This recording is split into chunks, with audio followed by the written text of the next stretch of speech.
Hello and welcome back to my art table in my little studio. This time I'm going to work on a more formalized texture than the organic textures that I've been doing. And this one is kind of a fun thing to do. It's very simple and easy, and it creates kind of a unique texture, and I'm just going to show you how I work it. So this is a small 8x10 canvas. I've already prepped it with a nice coat of titanium white, and I'm going to now just lay down the texture pattern. We're going to let it dry for a couple days, and then I'll come back and do the color as usual. What I'm using is my modeling paste. You can use a gel medium, anything that's going to give you a nice bit of heavy texture, and a plastic spoon. And I've just scooped up some of the texture, and I'm going to sort of create this sort of little, they kind of look like little flower petals, or you know, little crescents, and just kind of lay it down like that. I like this. It's kind of like working with frosting. And you just kind of lay down a few bits like that. I'm going to do this kind of you know, in my typical abstract pattern, so nothing too perfected about it. Of course, you can bring this pattern all the way down. You can just put a few bits and pieces on it like I'm going to do. This is going to be somewhat of a minimalist piece. So I'm going to just lay some nice bits of heavy texture on here, and I don't want too much. I think that's about probably going to be good. And then we'll come back. I'm going to dry, have it nice and dry texture. I always like to let it dry at least a couple days if I can. Sometimes up to a week or two if I don't get back to it. But I'm just going to leave that like that. Hopefully you can see it pretty well. And I'll focus the camera a bit. Yeah, you can see that really well. And we'll let it dry, come back and do color. Okay, and we have let our texture dry. So that is good and dry, our little sort of half petal texture that we did. What I'm going to do now is apply a little bit of color. I've just got a little bit of a fluid acrylic in a magenta. I'm adding just a little bit of my gold and glaze to that. So you can see right here, I'm mixing that up. And I'm going to use a flat brush, mist my canvas, and I'm just going to apply some of this color. I want a very sort of transparent undercoating of a pink color. Again, use whatever colors you want. This is just sort of going to be a real feminine painting.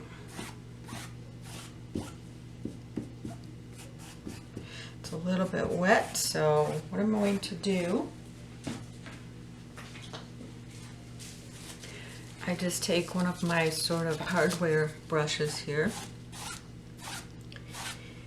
just create my cascade down like that, and I'm going to let this dry. It sort of pools around the texture, as you can see a bit.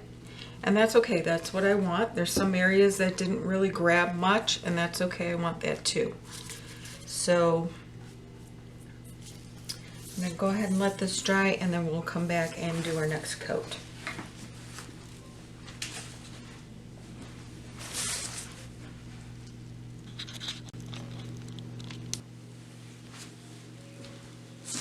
All right, now what I've done is I've just put a little iridescent white right directly on my canvas.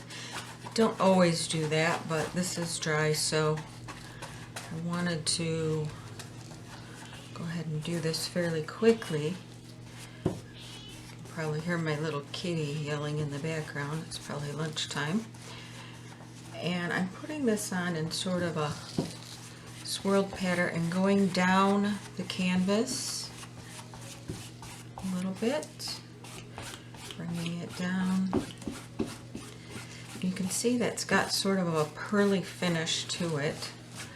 I really like that iridescent white, but you can go ahead and make your own iridescent white by just adding some pearl medium or pearl spit it out there, Karen, iridescent pearl paint. And you can just use that. You can use that with a little bit of titanium white or even zinc white and get the same sort of thing. So you don't always have to buy the actual colors if you're creative at mixing things up.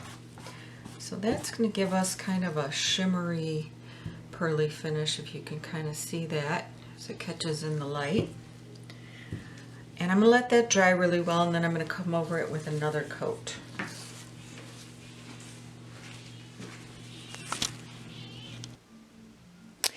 Okay, we're back, and everything's dried really well, and I'm doing something a little different. As you can tell, I've had to move my camera, and I thought I'd do it from this perspective so you can see what I'm doing.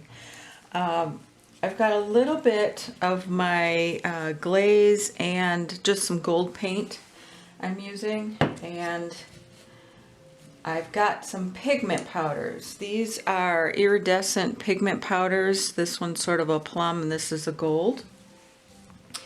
And I'm applying these to some of the top area of texture, as you can see. First I'm putting on my glaze so the pigment powders will adhere. Just going right around the very top of this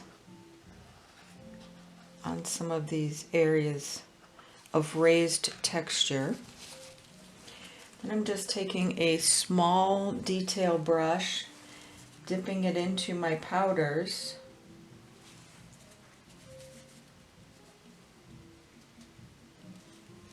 And here it looks, I've got some on this little plastic lid palette I'm using.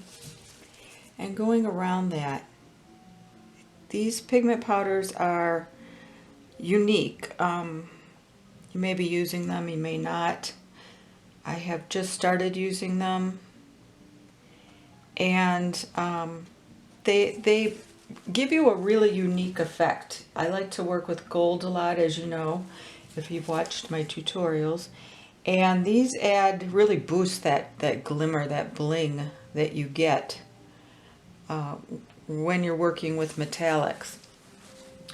So I'm just applying these down, taking a small flat brush here, kind of scrunching down on the texture.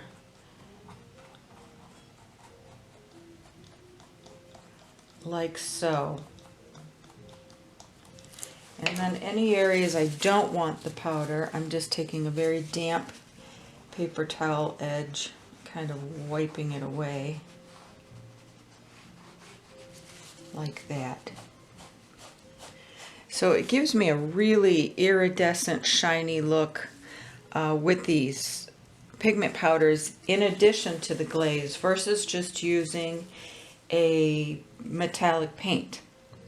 So it's something you may want to play around with. Again, I've just started using these because they're more crafty versus, you know, fine art. Not to sound snobby, I don't mean it that way. I just mean they just weren't in the, you know, the fine art aisle and in the supplies, and I kind of just didn't even know they existed too much, you know, until I kind of checked out others and tutorials and some supplies and different artwork created with them now, and so I just started using them now. But they are a wonderful addition if you really like that extra metallic sort of blinginess on your painting. And there's also gold leaf, if you haven't used that. that adds a super intense gold, and that's a whole different ballgame. This is a little softer. It's a little different finish. It's sort of a matted metallic finish, which is really cool. And I'm gonna go ahead and finish all the textures, and then I'm gonna go ahead and add some more around my painting. So I will come back when that's done, and you can see where we're at. All right, we are back again, and I am still working on this. As you can see, it looks a little different from when you saw it. I finished all of the raised areas with some gold and plum pigment powder, putting down a little glaze first. You can use any medium, really. You don't have to use glaze. You can use a gloss medium, a matte medium, anything you like. Just something to adhere, that the pigment powder will adhere to. You can even use a little paint. That's perfectly fine. What I've done then, after that, is I just took a flat brush, a little of my glaze mix, and I applied it all over this top area. I know we put sort of an iridescent white down there, but it just wasn't doing it for me, so I put some of the glaze in this area, and then while it was still wet, I just put a little pigment powder right on my paper towel here. It's sort of a plum and a gold mix, and I just brought it around the edge like this, and this gives I really like these because it not only gives that metallic-y burnished look where it's not so obvious in your face glitter, you know, but this is a much more sophisticated sort of metallic in my opinion. And then I just kind of rubbed it into the glaze that is a little bit wet. Now you could actually mix this in with some glaze or paint and get some really interesting effects, but I like how it gives you that sort of almost antique or vintage look. I really dig vintage stuff, so this gives me a really interesting sort of aged look that you can't just get really with paint so much. I mean, you can, but this makes it a little easier. This is a little bit of a cheat, if you will, but in a good way. So I'm going to go around the edges and deepen that up. I've got some nice depth up in here, and I'm just bringing it down in that cascade pattern. I think I'm going to go around all of my edges like this with this depth here. I really like that. And again, I'm using a sort of a plum pigment powder with a little bit of a gold pigment powder, a mix, and it's giving me a real pretty sort of burnished plum finish that sort of enriches this painting since it's pink. It could risk looking a little too girly. Nothing wrong with that, of course, but you know, a little too girly, and this kind of, you know, adds some of that drama and depth that you sometimes need with those colors. So that's what I'm going to continue to do. I'm about done. I'm bringing it kind of down in another cascade pattern here. So it sort of looks like dripping flower petals in a way. And I'm going to finish that up, and then I am going to seal this, absolutely. Since I have those powders on there, I'm going to seal it. I'm going to put a coat of glaze on it, and then I am going to varnish it and make sure that it really, you know, stands the test of time. Okay, and that's it. All right, this is my finished painting. Not sure what I'm going to call it right now. Maybe burnished roses might be good. But I just wanted to give you a quick note on those pigment powders. I bought these in sort of a buying frenzy at Michael's one day. I don't go there that much anymore. I buy stuff online, but this day I was over there and I just got into a real frenzy of buying all kinds of interesting stuff. And so I picked these powders up. The brand is Pearl X, and you're probably familiar with them, maybe not. They've got all kinds of different ones. And I bought a whole set here that has a bunch of powders in it. So I'm going to have some fun with those. And I did want to give you just a quick note on, if you're not a member of my Art Insiders already, please go to my site at facetimeart.com and subscribe there and become one of my Art Insiders. I give 10% off immediately everything in my Etsy store, and then also I send additional goodies throughout the month, including a free print download. So I offer some of my paintings as prints, and a lot of other goodies I send out throughout the year. And I won't bombard you with emails or anything like that, just a few goodies. So again, that's facetimeart.com, and just sign up there, and also let me know what you think, and like and subscribe to my channel here, and comment. I always love your comments. And thank you so much for watching.